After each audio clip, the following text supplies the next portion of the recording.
By 1985, the burden of keeping his medical condition a secret became unbearable.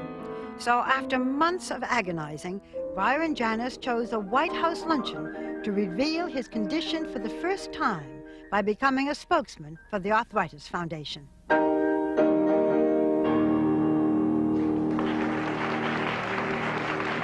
That beautiful music came from a man who has suffered terribly from arthritis for 12 years. And then I said, well, okay, Byron, you've been a soloist all your life. Now, take this and turn it around and help others. Now that his medical secret was out in the open, Byron found a kind of spiritual release. He spent the next 4 years rebuilding his strength. I started to play again in 1989. I was really playing well. I played in New York, I played in Paris, I played all over the place. I thought, I'm back, I can play again. And then another very severe setback, your thumb.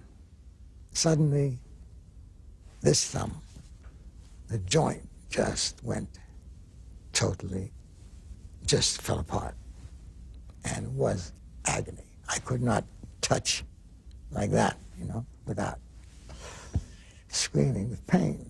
An operation was needed to fuse the joint of his left thumb. But after the bandages came off, there was a terrible surprise.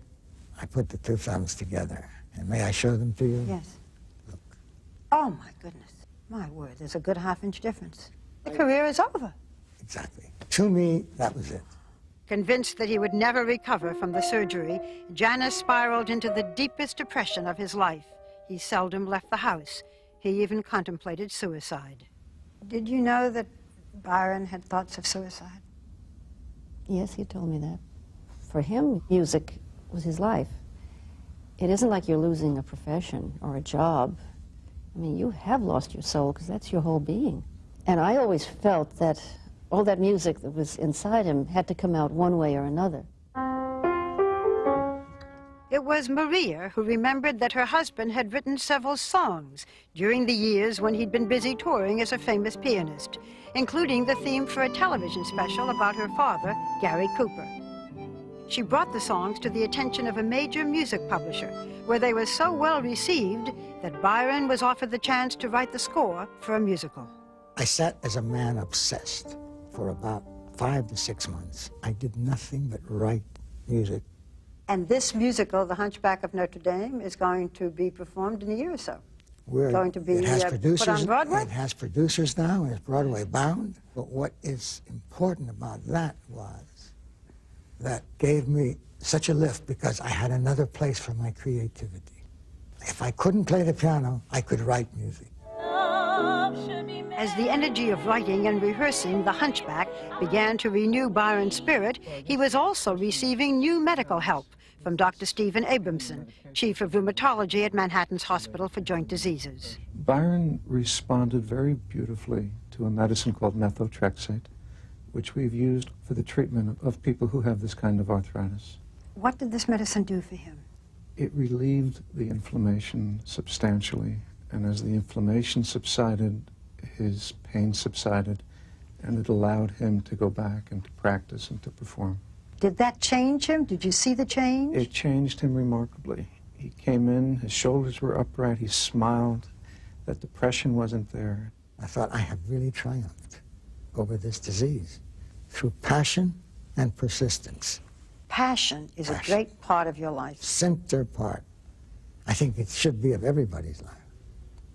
If you have a real passion, you can do anything. When you began to play again after taking this drug, how long had it been since you played? 6, 7 years. You were able to perform publicly. I did one benefit concert lasting 20 minutes. But you played. Oh, yes, I played. At that concert was a well-known record producer who convinced Byron to make his first recording in 34 years. The album, devoted to the music of Chopin, was released 2 years ago and won international acclaim from critics. I think it's one of the best recordings of Chopin in many years. Mr. Janis's own life is coming out through these performances, which are about survival through pain. What he became over the years as a result of his experiences is a supreme musician. All the pain, all the suffering, has it been worth it? Yes. What I am today is a result of everything that I've gone through. I wouldn't change one thing in my life. So now you are a concert pianist once more? I'm a concert pianist again, who is really playing well. And I thought, ah, how wonderful. Now comes my reward. Would you do some Chopin for us? With great pleasure. Waltz, how's that? A waltz.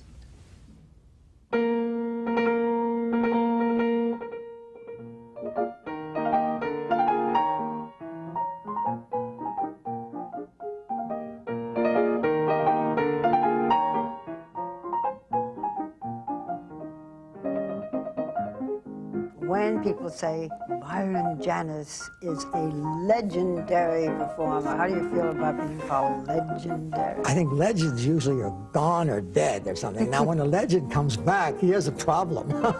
He's got to live up to that.